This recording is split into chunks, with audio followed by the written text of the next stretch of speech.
Get ready for dictation. 5 seconds.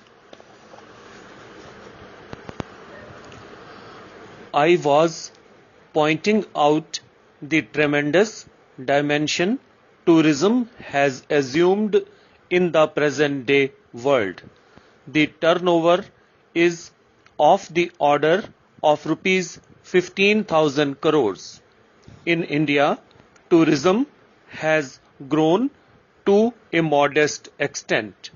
We got just over 3 lakh tourists in 1971 and our target is 4 lakhs by 1973, which we hope will be achieved.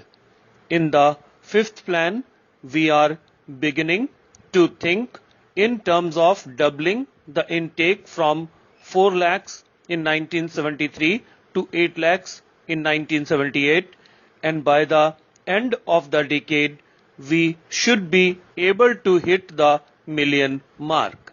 The figures of tourism given in other countries are not really always correctly revealing.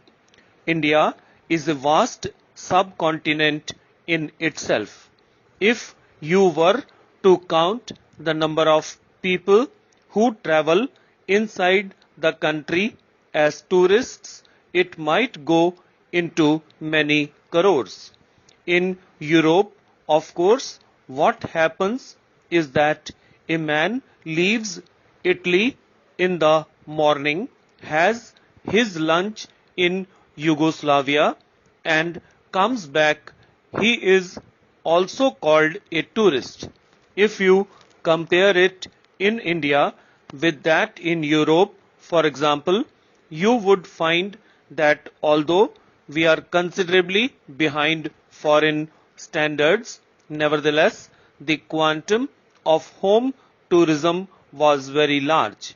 The figures I have given are only in respect of foreign tourists, that is, tourists from outside bringing in foreign exchange.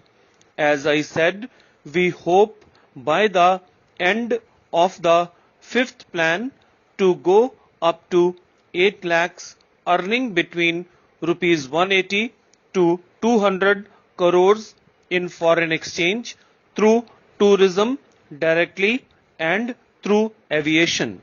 But home tourism is the base upon which the superstructure of foreign tourism will have to rest. This is the important point I would like to reiterate. The philosophy of tourism in my ministry is quite clear. It may appear that we are concentrating only on the more affluent tourists. It is true in a way because with our limited resources, we have got to build up the infrastructure so that the foreigner can come and spend his foreign exchange here, because one of the important purposes of tourism is foreign exchange earning. But in addition to that, we are also trying to build up an infrastructure for less affluent tourists. In this connection, it is essential that the state governments, the local bodies, and the travel trade fully cooperate. Tourism is essential like cooperative venture. Tourism cannot be built by me sitting here in my office. Tourism can only be built if the entire nation is involved in tourism, the Government of India and the state governments. My friend said it does not matter what the state governments do, it is not true. The state governments have to really fully cooperate.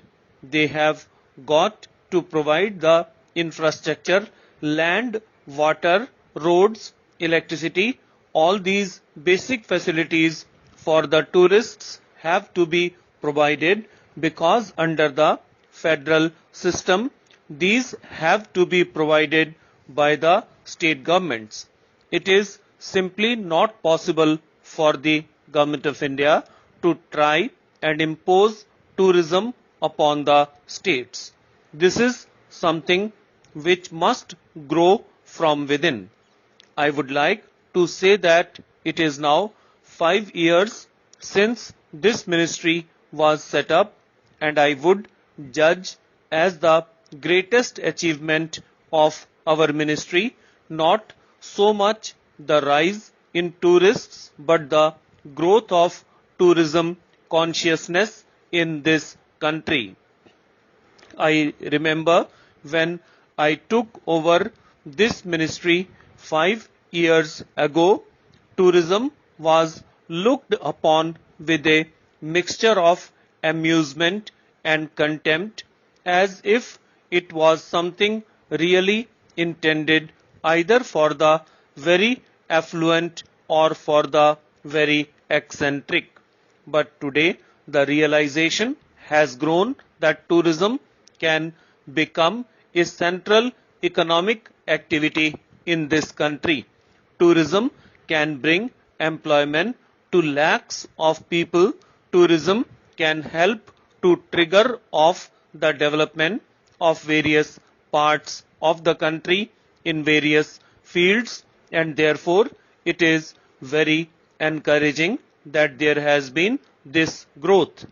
I am sure that in the fifth plan we will have a massive investment in tourism.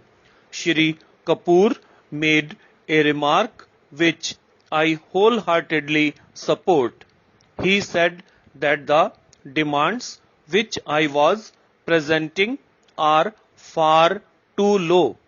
I agree they are far low, and I am sorry that they are low because our capacity so far to spend the money creatively has not developed.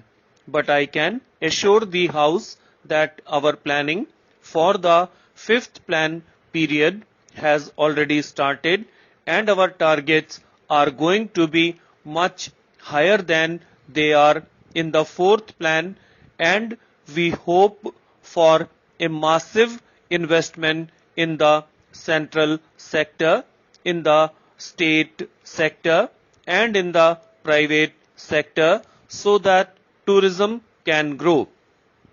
One of the things that I intend to do fairly soon is that I will be announcing the setting up of a national tourism board which will include representatives not only of aviation and tourism but also of other vital Government of India ministries which are involved in it: transport, that is road transport, railways, archaeology, finance, and so on, and some non-officials.